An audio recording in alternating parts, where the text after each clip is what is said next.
नमस्कार दोस्तों, संगीत की इस महफिल में एक बार फिर हम एक नए मेहमान को लेकर आए हैं और वो उनका परिचय देंगे और कहाँ से आए, कैसे, और खासकर ये बात मैं पूछना चाहूंगा कि संगीत के और उनका रुझान कैसा हुआ। ये तमाम सवाल हम उनसे पूछेंगे।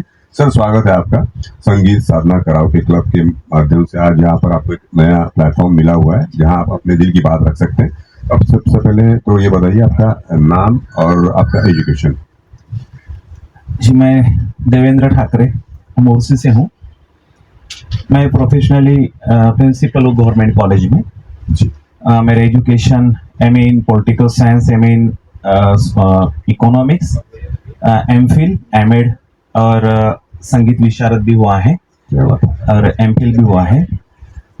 तो मैं वैसे तो मेरा मोरसी है। मैं 2014-15 से अमरावती में आया और मेरा विशारद होने के नाते और मेरे परिवार में मेरे पिताजी बहुत अच्छे हारमोनियम बजाते थे।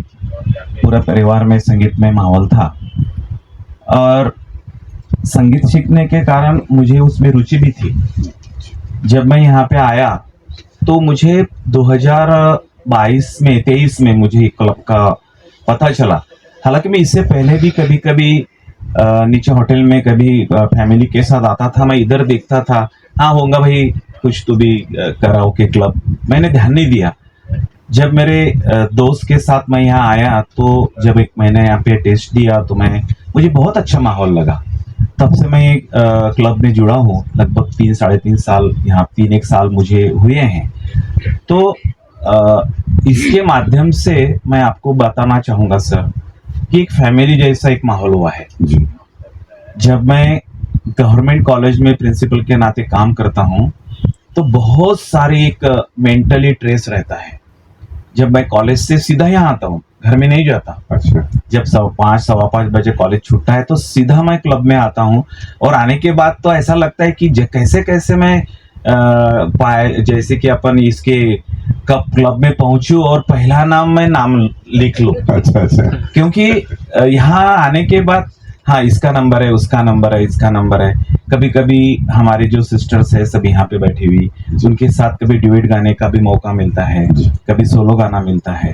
तो यहाँ आने के बाद इतना सुकून मिलता है ना सर कि जितना भी मेंटली स्ट्रेस होता है ना हमारे दिमाग में, वो उतना ही स्ट्रेस पूरा रिलीज होता है। जी।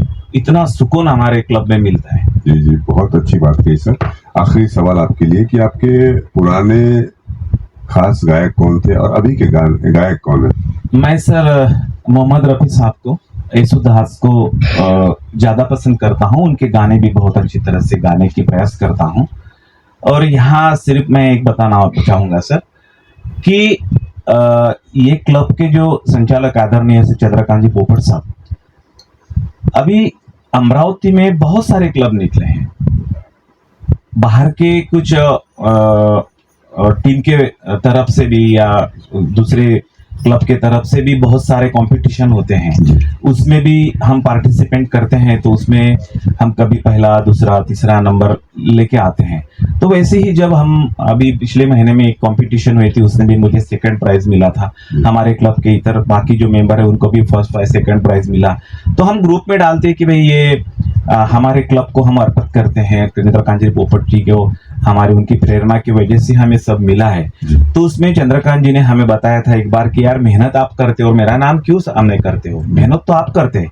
तो आप बताओ सर कि हमारे क्लब में जब चंद्रकांत जी कुछ अलग अलग इवेंट्स रखते हैं उसमें तो वो जज रखते हैं। वो जज के माध्यम से वो हमारा जजिंग करते हैं। उसमें भी मैंने पहला क्लब देखा है सर कि 10 कॉस्ट्यूम के लिए और 10 बेस्ट सिंगिंग के लिए वो पुरस्कार देते हैं, ट्रॉफीज देते हैं। तो ऑब्वियसली वो ट्रॉफी लेते समय हमारे मन में क्लब के प्रति और उनके प्रति आदर ही बढ़ता है। तो इसके वजह से उनका मान सम्मान तो हमारे मन में, दिल में है ही और हमारे प्रेरणा स्रोत है। इसीलिए ये पूरा श्रेय चंद्रकांत जी को जाता है और हम उन्हें बहुत शुक्र अदा करते हैं कि उन्होंने ये क्लब के माध्यम से एक सदस्य मैं हूँ और इसका मुझे बहुत प्राउड फील होता है। बहुत बहुत धन्यवाद सर। और आज हमारे साथ ठाकरे सर आए, उन्होंने अपनी सारी तमाम जो दिल की बातें थी यहाँ पर उजागर की। दोस्तों, अगली बार फिर से उनसे होगी मुलाकात, तब तक के लिए थोड़ा सा इंतजार। Thank you.